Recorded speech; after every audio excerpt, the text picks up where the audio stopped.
Très heureuse de vous savoir nombreux, Madame, Messieurs. Il est l'heure de vous informer pour l'édition de la mi-journée sur Mondico Télévision. Le chef de l'État, Félix-Antoine Tshisekedi Tshilombo, a pris part à la séance d'ouverture de la 79e Assemblée générale de l'Organisation des Nations Unies.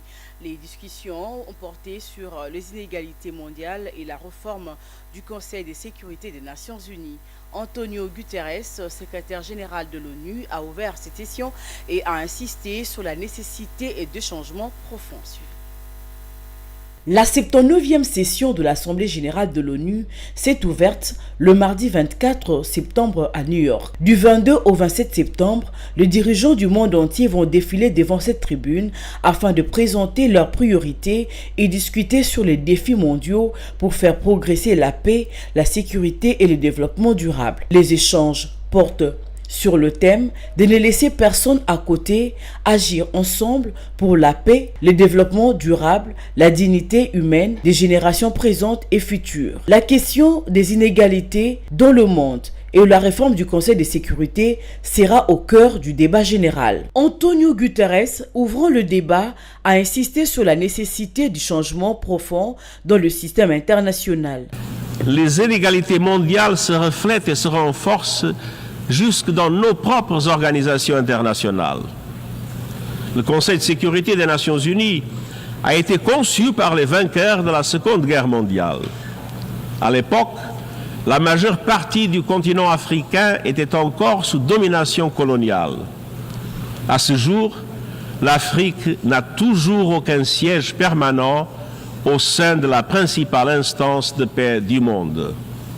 Un changement s'impose. Félix Tshisekedi a également pris part à la séance d'ouverture. Le chef de l'État congolais s'exprimera ce mercredi à la tribune de l'ONU où il va aborder la situation sécuritaire dans l'est de la RDC ainsi que la candidature de son pays à un poste de membre permanent du Conseil de sécurité.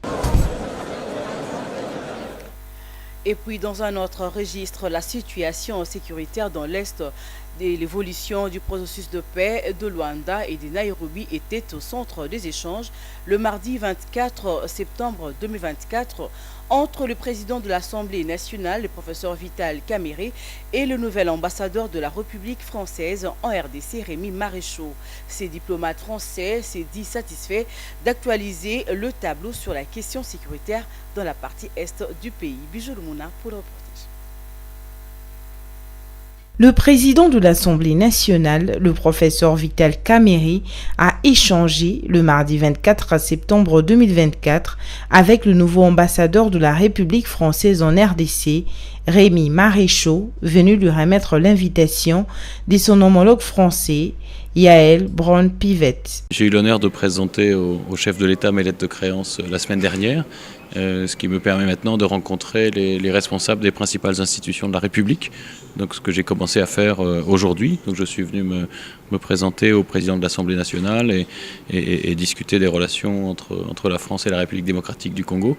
J'ai été aussi porteur d'un message de félicitations de son homologue, la présidente de l'Assemblée nationale française, qui non seulement a présenté ses félicitations, mais également invité son homologue congolais à lui rendre visite en France. Ensemble avec le président de l'Assemblée nationale, ils ont passé en revue la situation sécuritaire dans la partie est du pays et l'évolution du processus de paix de Luanda et de Nairobi. Le diplomate français s'est dit satisfait d'actualiser le tableau sur la question sécuritaire dans la partie est du pays à l'heure où il vient de prendre la tête de la mission française en République démocratique du Congo. Rappelons que Rémi Maréchal a été nommé par le président Emmanuel Macron depuis le 9 juillet 2024 en remplacement de Bruno Aubert.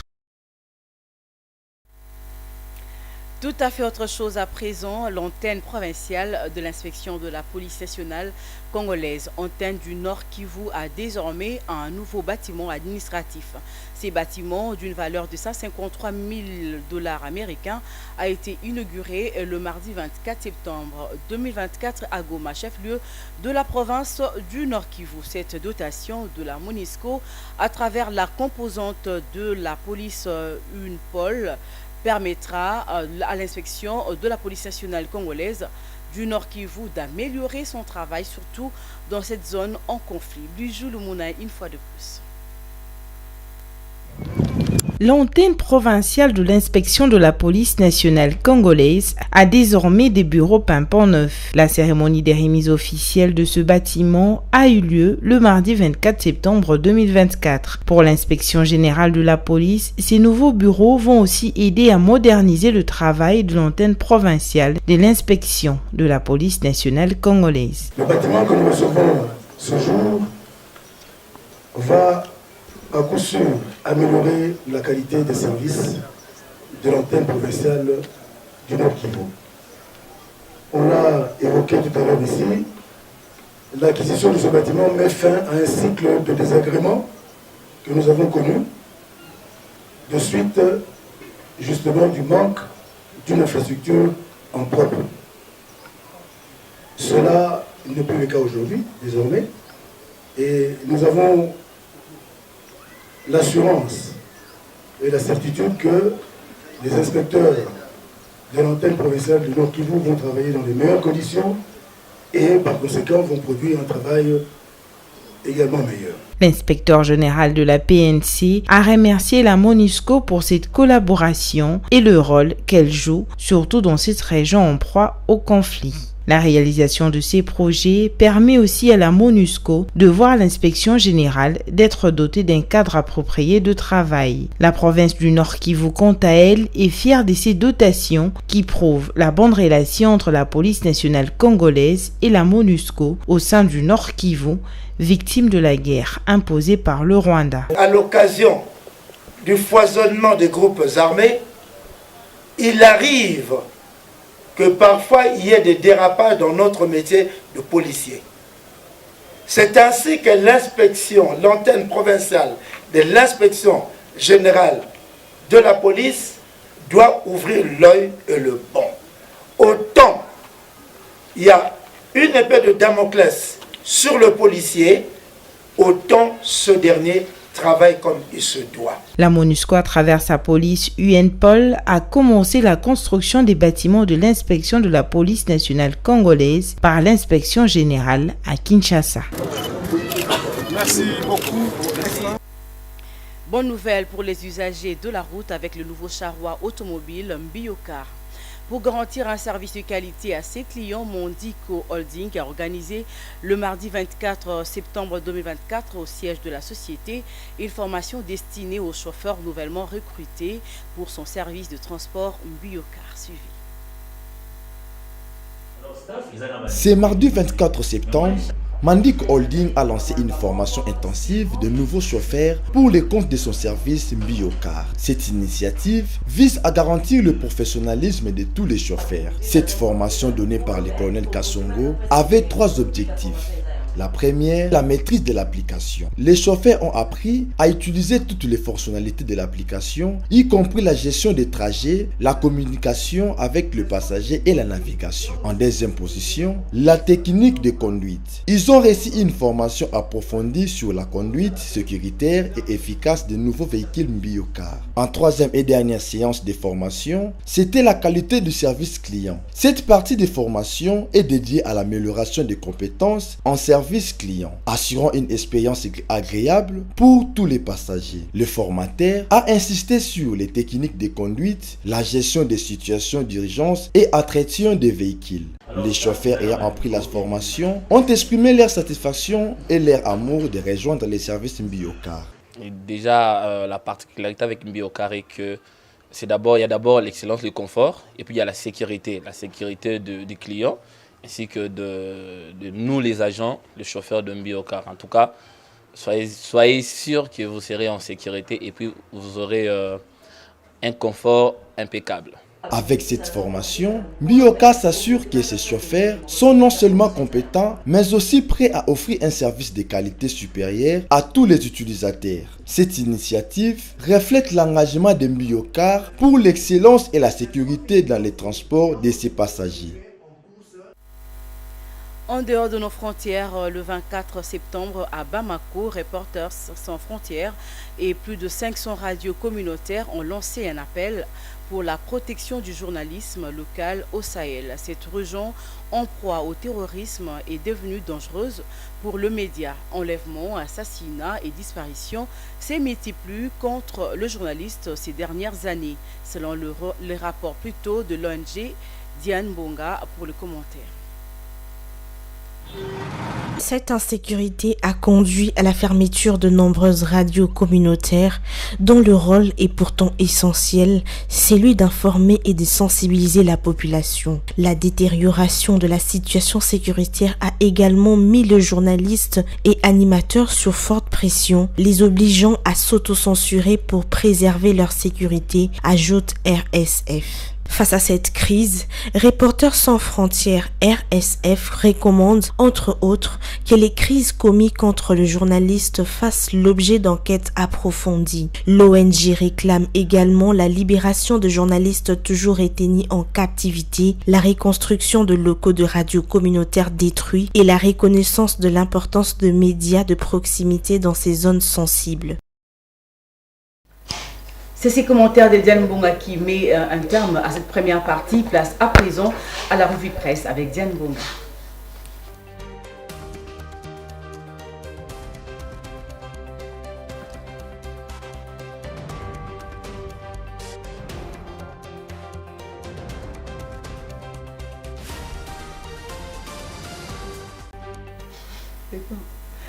Diane Bonga, bonjour. Bonjour Ranta. Bienvenue à cette revue de presse. Merci de me recevoir. 79e Assemblée Générale de l'ONU, Félix Tshisekedi à la tribune, c'est mercredi 25 septembre 2024. Oui, Ranta, les journaux parus ce mercredi 25 septembre 2024 dans la capitale congolaise exploitent deux sujets dont les activités du président de la République, Félix-Antoine Tshisekedi, à New York, mais aussi les manifestations de l'opposition à Kinshasa.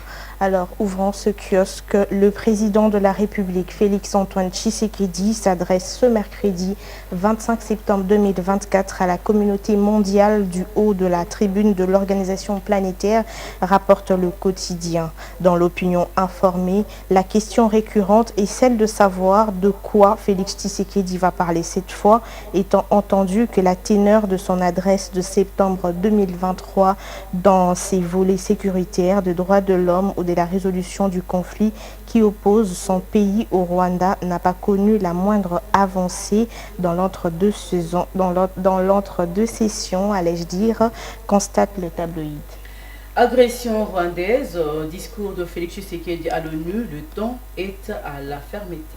Oui, Ranta, sur le même volet, devant près de 200 dirigeants mondiaux face aux enjeux pressants tels que les inégalités, la paix et les développements durables croient savoir le potentiel. Le président de la République démocratique du Congo prendra la parole. Son discours sera l'occasion pour la RDC de réaffirmer son engagement en faveur d'un multilatéralisme fort et efficace tout en plaidant pour le respect de son intégrité territoriale face aux agressions extérieures, notamment celle du Rwanda, fait remarquer le potentiel.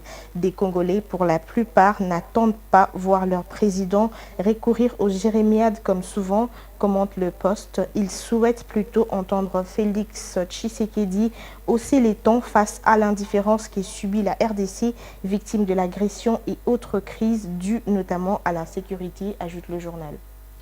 New York, toujours, Tshisekedi multiplie de rencontres pour aborder les enjeux sécuritaires et renforcer les partenariats internationaux.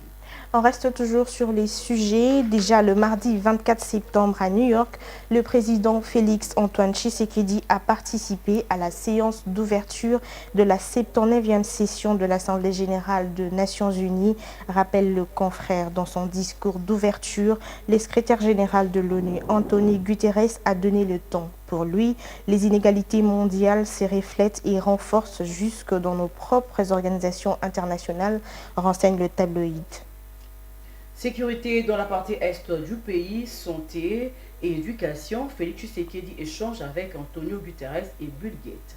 Oui, on clôture ces chapitres pour l'agence congolaise de presse.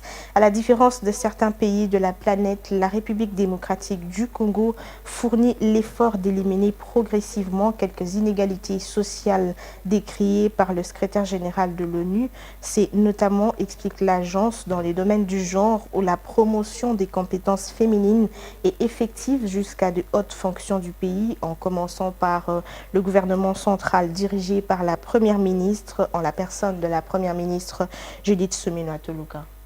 Et puis, dans un communiqué conjoint publié hier, 5 partis politiques de l'opposition exigent la libération de Seth Kiponi, Jean-Marc Kabound, Moukébaye et d'autres activistes.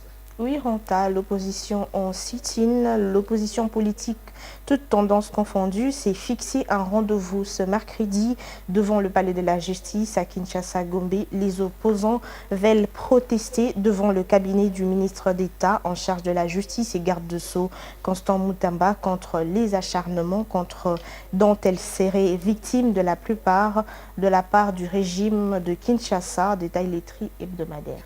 Et pour terminer, l'opposition dans la rue à Kinshasa. Oui, en clôture, les sit-in est prévu pour attirer l'attention sur la situation des prisonniers d'opinion en RDC, qu'il s'agisse d'opposants, d'activistes ou de journalistes, explique l'Ouragan. Cette action de protestation fait l'écho à un climat politique marqué par des arrestations controversées et des violations de droits humains, suscitant des préoccupations au sein de la société civile et au-delà de frontières congolaises. Cependant, prévient le média, la réaction de forces de l'ordre face à cette mobilisation reste incertaine. Diane Bonga, merci d'avoir participé à cette revue de presse et surtout d'avoir partagé ces plateaux avec moi pour cette revue de presse. Merci Ranta. Voilà, madame, monsieur, c'est la fin de cette édition de la mi-journée. Merci de l'avoir suivi. Retrouvez à 19h Bijou Mouna pour la grande édition. D'ici là, bon suite de programme sur nos antennes.